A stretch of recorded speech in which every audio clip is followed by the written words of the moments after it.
எடப்பாடி என்ன நினைக்கிறாரு, நாம எதுக்கு பொட்டியை வைக்கணும், இது நிறைய திருடி வச்சிருக்காங்க, இவர்களே பொட்டியை வைக்கட்டும். அப்போ எடப்பாடி பொட்டியை அவுக்கிறதா இல்லை முன்னாள் அமைச்சர்கள் பொட்டியை, இந்த சண்டை ஓடிட்டு இருக்கு 3 நாளா.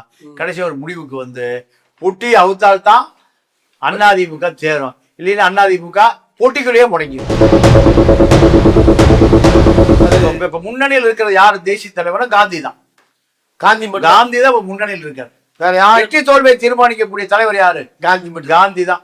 அப்போ நேரு நிறைய காந்தி வச்சிருக்காரு, திருச்சி நேரு. அதனாலதான் அவருக்கு ஒரு 25 தொகுதியை கொடுத்திருக்காரு. அடுத்து நிறைய காந்தி வச்சிருக்கிறவரு செந்தில் பாலாஜி. சரி, இப்போ செந்தில் பாலாஜி உள்ள போன பிறகு வேலுமணி பொட்டியை திறக்க மாட்டாங்க.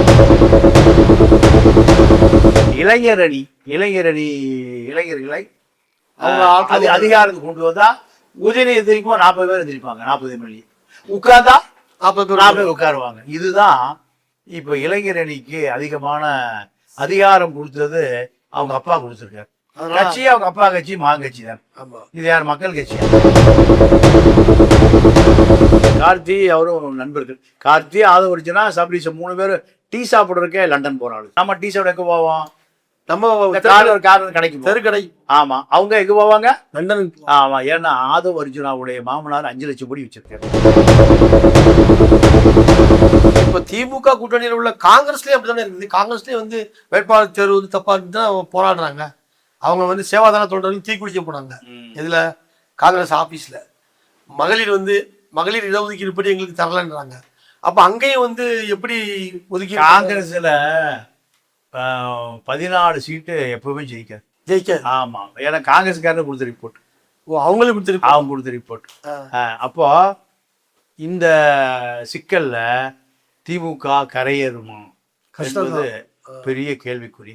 இப்ப எடப்பாடி பொட்டி அவுத்துட்டாரு, எடப்பாடி முன்னாள் அமைச்சர்கள் பொட்டி அவுத்துட்டாங்கன்னா திமுகவை பின்னுக்கு தள்ளி அதிமுக முன்னுக்கு போயிடும். இப்ப எடப்பாடி பொட்டி வைப்பாருன்னு முன்னாள் மந்திரிகள் பூரா இருக்கான். எடப்பாடி என்ன நினைக்கிறாரு, நாம எதுக்கு பொட்டியை வைக்கணும், இது நிறைய திருடி வச்சிருக்காங்க, இவர்களே பொட்டியை வைக்கட்டும். அப்போ எடப்பாடி பொட்டியை அவுக்கிறதா இல்லை முன்னாள் அமைச்சர்கள் பொட்டியை, இந்த சண்டை ஓடிட்டு இருக்கு 3 நாளா. கடைசி ஒரு முடிவுக்கு வந்து பொட்டி அவுத்தால்தான் அதிமுக சேரும், இல்லைன்னா அதிமுக போட்டிக்குள்ளேயே முடங்கிடும். அப்படி வருது. அப்போ வந்து திமுக தான் இப்போதைக்கு முன்னணியில் இருக்கப்படும். ஆமா, ஏன்னா பொட்டி அவங்க தான் திறந்துருக்காங்க. அவங்க திறந்து போய் பெட்டி திறந்தவர்கள் வந்து முன்னால போக முடியும். ஆமா ஆமா, இப்ப பெட்டி திறக்காம பொட்டிக்குள்ள போயிட வேண்டிய, பொட்டிக்குள்ளே போக வேண்டியதான். அப்போ அது இப்ப முன்னணியில் இருக்கிற யாரு தேசிய தலைவரும் காந்தி தான். காந்தி தான் முன்னணியில் இருக்காரு. வேற யார் வெற்றி தோல்வியை தீர்மானிக்கக்கூடிய தலைவர் யாரு? காந்தி தான். அப்போ நேரு நிறைய காந்தி வச்சிருக்காரு, திருச்சி நேரு. அதனாலதான் அவருக்கு ஒரு 25 தொகுதியை கொடுத்திருக்காரு. அடுத்து நிறைய காந்தி வச்சிருக்கிறவரு செந்தில் பாலாஜி. சரி, இப்போ செந்தில் பாலாஜி உள்ள போன பிறகு வேலுமணி பொட்டியை திறக்க மாட்டாங்க. இப்போ அமைச்சர் காந்தி இருக்காருல்ல, காந்திக்கே வருவோம். காந்தியும் காந்தி மகனுக்கு வந்து இப்போ காந்தி மகன் வந்து காந்தி விட்டு கொடுத்தாரு. அதுல என்ன ரகசியங்கள்? என்னன்னா, காந்தி வந்து திமுக தலைமைக்கு சரியா கவனிக்கிறது. அந்த துறையில வர்றத காந்தி அப்புறம் வீட்டு கொண்டு போயிடுறாரு. வீட்டுல கொண்டு காந்தி அடிக்கிறாரு. இது போக வேண்டிய இடம் கோபாலபுரம். அங்க போக மாட்டீங்க. எல்லா மந்திரிகளுமே சரியா காந்தி அனுப்பிச்சு வச்சீங்கன்னா உங்களுக்கு சீட்டு கிடைக்கும். அதனாலதான் உனக்கு இல்லையா மகனுக்குன்னு முடிவு பண்ணாங்க. இல்ல நான் தட்சணையை கொடுத்துட்றேன் அப்படின்னு சொல்லி கொடுக்க வேண்டியதை கொடுத்துட்றேன்னு கொடுத்து அப்பாவே, ஏன்னா மந்திரியா இருந்துட்டு வீட்டுல எந்திரியா இருக்க முடியாது. அதனால சரி, நான் அடிச்ச காந்தியை பூரா கூட்டியே கொடுத்துறேன்னு கணக்கை கொடுத்து கணக்கை டேலி பண்ணி, இல்ல அவரே மகனே இருந்துச்சு சார், என்னுடைய அப்பாக்காக நான் விட்டு கொடுத்துறேன் தொகுதியை வந்து எங்க அப்பா தான். ஆமா ஆமா, அந்த கனிமொழி எம்பி சீட்டை ரிசைன் பண்றதுக்கு அப்பாட்ட பெட்டிஷன் கொடுத்தாரு. சரி, இந்த தேர்தலில் வந்து உதயநிதியுடைய ஆதிக்கம் இருக்கா? ஆமா, உதயநிதி தாங்க அடுத்த முதலமைச்சர் நாற்காலியோ. அதனால அவருடைய ஆட்கள் தான் நிறைய. அதாவது அவர் என்ன நினைக்கிறாருன்னா, நமக்கு கட்டுப்படக்கூடியவர்கள் தான் சட்டமன்ற உறுப்பினர் இருக்கணும். அவரு கட்டுப்பாடு. துரைமுருகன் உதயநிதி சொன்னா கேட்பாரா? கேட்க மாட்டாரு. ஐ பெரியசாமி கேட்பாரா? எம்ஆர்கே பன்னீர்செல்வம் கேட்பாரா? பொன்முடி கேட்பாரா? காந்தி கேட்பாரா? அப்போ இளைஞர்களை அது அதிகாரத்துக்கு கொண்டு வந்தா உதயநிதி தெரிவிக்கும் 40 பேர் எதிர்ப்பாங்க, 40 எம்எல்ஏ உட்கார்ந்தா 40 பேர் உட்காருவாங்க. இதுதான் இப்ப இளைஞரணிக்கு அதிகமான அதிகாரம் கொடுத்தது அவங்க அப்பா கொடுத்துருக்காரு. கட்சி அவங்க அப்பா கட்சி மகன் கட்சி தான். ஆமா, இது யார் மக்கள் கட்சியா? இல்ல பட்டியல நான் பார்த்து ஃபுல்லா படித்ததுல தெரிஞ்சுது அந்த ஆதிக்கம் இருக்குது ஃபுல்லா. அப்புறமா இன்னொன்னு பண்ணிருக்காங்க, திமுகவுடைய தனி தொகுதியில அப்புறம் மகளிர் நிப்பாட்டிருக்காங்க. ஆண்களை நிறுத்த மாதிரி தெரியல. ஏன்னா பெண் மகளிரும் தலைமை கண்டுபிடுவாங்க. ஓ, அதனால கோஷி சேர்த்த மாட்டாங்க. அது கோஷி சேர்க்க மாட்டாங்க. காந்தியை பூரா தள்ளிட்டு போக மாட்டாங்க. அவங்க ஆமா, செக்ரட்டரி போட்டு நீங்களே பாத்துக்கங்க. கொஞ்சம் கட்டுப்பாடா இருக்கும். பெண்களை பொறுத்த வரைக்கும் தனி தொகுதியில எல்லாருமே அவங்கதான் இருக்காங்க திமுக வந்து. ஆமா ஆமா, அது எந்த கட்சியும் அப்படி இல்ல. இல்ல இல்ல, ஏன்னா இந்த ரேஷியோ தான். அந்த ரேஷியோ, அதாவது அப்ப எல்லாமே ஒரு சீர்தூக்கி பார்த்தா. நீங்க கருணாநிதி முதலமைச்சர் இருக்கும்போது துணை முதலமைச்சர் யாரு? ஸ்டாலின். ட்ரைனிங் கொடுத்தாரா? கண்டிப்பா. எப்படி அரசியல் நடத்தணும், எப்படி அதிகாரி வேலை வாங்கணும், மாவட்ட செயலர் போய் வேலை வாங்கணும், இளைஞரணி இப்படி வேலை வாங்கணும், எல்லாமே எல்லா ட்ரைனிங். இப்போ அப்பா மகனுக்கு ட்ரைனிங் கொடுக்குறாரு. இல்ல இப்ப அவரு ஒரு கட்டுப்பாட்டுக்கு வந்துட்டாரு. அவ்வளவுக்கு எல்லாமே கரெக்டா, அதாவது டைம் டேபிள் படி கரெக்டா அந்த இடத்துல நின்று ஒரு 1/2 மணி நேரத்துக்கு அப்புறம் கிளம்பிடுறாரு. அடுத்த வேலையை நோக்கி போயிட்டே இருக்காரு. உதயநிதி வந்து அவரு நீ சொல்ற மாதிரி வழித்தோன்றல் மாதிரி அந்த பணிகள்ல பயிற்சி தானே. ஏன்னா பல கோடி ரூபாய் பணம் கொட்டுகிற ஒரு பெரிய தொழில் இண்டஸ்ட்ரி இல்ல, கார்பரேட் பாலிடிக்ஸ். ஆமா, ஏற்கனவே உள்ள தேர்தலில் உள்ள பலம் இருக்குதா, பலவீனமா இருக்கா? திமுகவுக்குள்ளேயும் அதிருப்தியாளர்கள், மக்களும் அதிருப்தியாளர்கள். இப்போ ஆளுங்கட்சியில இந்த நோய் இருக்கு, வழக்கமான நோய். ஆமா ஆமா, பண்ணல எதுவும் செய்யல, ஆட்சியில உட்காந்து அடிச்சுட்டு போயிட்டான். ஆமா, இது வந்து அது 2 பேரும் அடிக்கிறதா, 6 உட்காரம் சீட்ல அடிக்கத்தான் செய்வான். திருடி கொடுக்குற அதிகாரிகள் எல்லாம் உட்காரம் அடிச்சுட்டு போய் அதிகாரி திருடருக்கு அதிகாரி வந்துருவான். திமுக மீது உள்ள பலவீனத்தை பணத்தை அடிச்சு ஓட்டுக்கு 2000 3000 அடிச்சு ஒட்டு மொத்தமா 5.5 கோடி பேருக்கு பணம் கொடுத்துட்டான். சபரீசன் இப்போ வில்லிவாக்கத்துல இறங்கி முழுசா வேலை செய்யறாரு. பழைய நண்பன் ஆதவரிச்சு அப்படி தோக்கடிக்கணும், பழி வாங்கியே தீரணும். அதனால ஆமா, இப்ப கார்த்தி அவரும் நண்பர்கள். கார்த்தி ஆதவரிச்சுனா சபரீசன் 3 பேரும் டீ சாப்பிடுறதுக்கே லண்டன் போறாங்க. நம்ம டீ சாப்பிட எங்க போவோம்? நம்ம கார் கடைக்கு, தெருக்கடை. ஆமா, அவங்க எங்க போவாங்க? லண்டன். ஆமா, ஏன்னா ஆதவ அர்ஜுனாவுடைய மாமனார் 5 லட்சம் கோடி வச்சிருக்காரு. எப்படி பார்த்தாலும் மகனுக்கு சீருன்னு பார்த்தா ஒரு 1 லட்சம் கோடி வரும். சபரீசனுடைய மாமா தான் முதலமைச்சர், சொல்ல வேண்டாம். அதுல 5 லட்சம் கோடி இருக்கு. திமுக அறக்கட்டையில் எப்படி பார்த்தாலும் ஒரு 2 லட்சம் கோடி வரும். அடுத்து அண்ணா நகர் மோகன் பையன் கார்த்தி ஒரு இடத்த மட்டுமே மடக்கி வச்சிருக்காரு 40,000 கோடி ரூபாய்க்கு. ஏர்போர்ட்டை தூக்கி பாரனூர்ல போட்டார். ஏர்போர்ட் பக்கத்துல ஒரு 200 ஏக்கரா இருக்கு.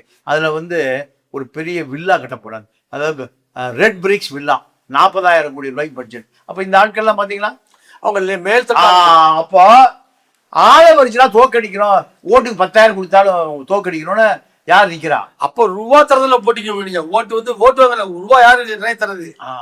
ரூபா கொடுக்குற யாரு? ஆதவரிச்சுனா சபரீசன் ரூபா தரது. நோட்டு தாங்க அரசியல் தீர்மானிக்குது. ஜனநாயகம்லாம் ஒண்ணு கிடையாது, பணநாயகம் தான். ஜனநாயகம் முடிஞ்சு போச்சு, பணநாயகம் ஜனநாயகத்தை. அப்போ இதெல்லாம் திமுகவுடைய பலவீனங்கள். விஜய் வந்த பிறகு திமுக ஓட்டை தான் விஜய் உடைச்சு எடுத்திருக்கு.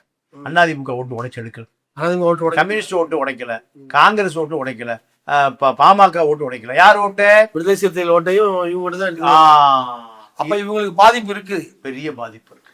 அத பணத்தால் தடுத்து நிறுத்திருக்காங்க. பணத்தால சரி பண்ண எடப்பாடி பெட்டிய எடுத்து போட்டு உடைச்சாருன்னா முடிஞ்சு போச்சு. அப்படி ஆயிடும். இதுதான் இப்ப அரசியல். இப்போ இன்னைக்கு உள்ள அரசியல் தான் இதுதான். இப்போ இந்த தேர்தலை பொறுத்த வரைக்கும் வந்து எதிர்கட்சி தலைவரா பழனிசாமி திருப்பி வந்துடுவாரா, அல்லது வந்து முதலமைச்சர் அவருடைய வாய்ப்பு இருக்கா? இல்லை, இப்போ திமுக ஓட்டு சேதாரமாகி போச்சு. 9% யார் எடுத்துக்கா? இவங்க 3% ஏடிஎம்கே எடுத்துருச்சு. எது? வன்னியர் ஓட்டு போறான்.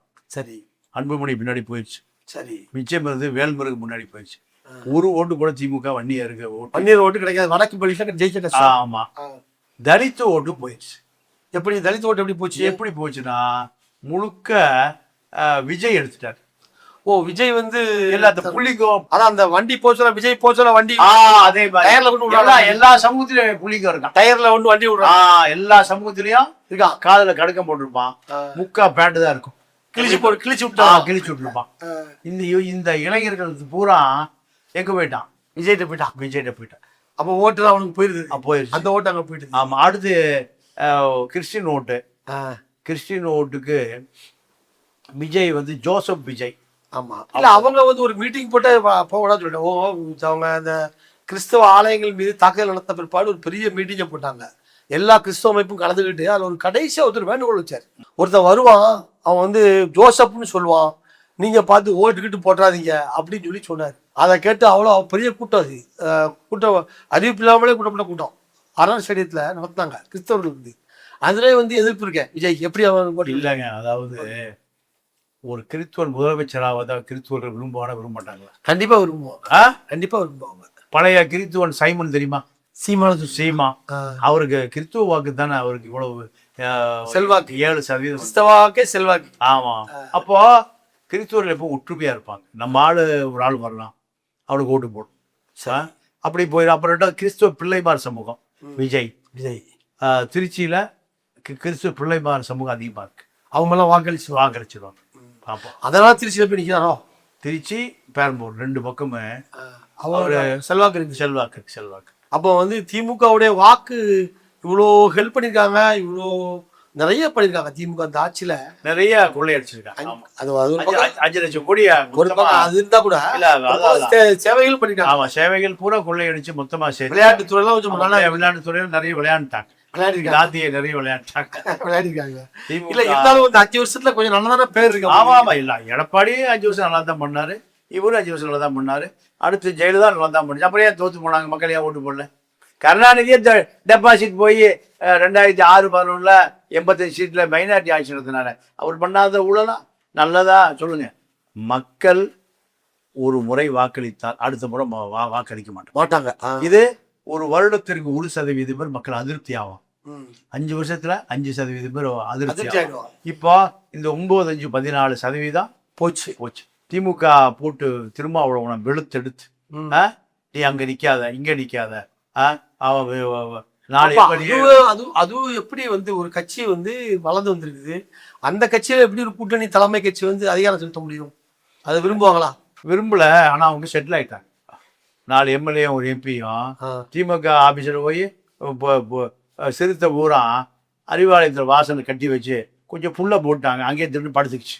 அப்படி சொல்றீங்களா? அதாவது வளர்த்துருக்காங்களா? இல்லங்க, எல்லாம் வளர்த்து வந்தாலும் சரிதான். ஆளூர் ஷானவாஸ் எனக்கு வந்து நாகப்பட்டினம் வேண்டாம், தொகுதி மாறிக்கிறேன் அப்படின்னு யார்கிட்ட போய் சொல்லியிருக்காரு? சொல்லியிருக்காரு. அது தப்பா? திமுக என்ன சொல்லுது? ஆமா, அவருக்கு நாகப்பட்டினம் தேவையில்லை, வேற தொகுதி ஒதுக்கணும்னு திரும்பாட்ட சொல்லுது. திரும்ப நாகப்பட்டினம் எனக்கு வேணும்னு கேட்கறாரு. இல்லைங்க, உங்க ஆள் வேண்டான்ட்டாருங்க, ஏன் கேட்டாலும் சொல்லணும், நான் தானே கட்சி தலைவர். சுவிட்ச் போர்டுங்கிறது சுவிட்ச் அங்க மேல போடுறாரு. அதனாலதான் அவருக்கு சீட் இல்லை. அடுத்து SS பாலாஜி, அவர் என்னன்னா ஹெலிகாப்டர்லயே கமிஷன் வாங்கியிருக்காரு. ஹெலிகாப்டர்? ஆமா, ஹெலிகாப்டர் கம்பெனிக்கு சேர்ந்த ஒரு அதிகாரி, பெண் அதிகாரி சபாநாயகத்தை போய் இவர் லஞ்ச ஊழல் பண்ணிட்டு எனக்கு கமிஷன் கேட்கறாருங்க, கட்டி கேட்க இவர் பதவி நீக்க நேரம் அந்த அம்மா குவிச்சு அங்க சபாநாயகத்தை அவங்க ஹெலிகாப்டர் தயார் பண்றவங்க கொஞ்சம் மூளை கரெக்டா சொன்னீங்க. மூளை. அப்ப போய் நேரம் அப்ப திருமாவளவன் ஐயோ என்ன இப்படி அதை ஒண்ணு. அதே போல திருமாவளவன் நாடாளுமன்ற தேர்தல் வந்து காட்டு மன்னார் கோயிலுக்கு வந்து நான் சட்டசபைக்கு போகணுங்கிறார். ஏன்? சட்டசபை வந்து இளைஞர்களால் உருவாக்கப்படுது. உதயநிதி வருவாரு, விஜய் வருவாரு, அன்புமணி வருவாரு, சௌமியா வருது, இப்படி பல பேர் வர்றாங்க. அப்போ இதை நானும் உள்ள இருக்கணும், என் கட்சி ஆட்களை பூரா விஜய் எல்லாம் தள்ளிட்டு போயிட்டாரு, எல்லா புள்ளிங்க பூரா எல்லாம் போயிட்டானுங்க, எல்லாம் விஜய் ரசிகன் பண்ண போயிட்டானுங்க.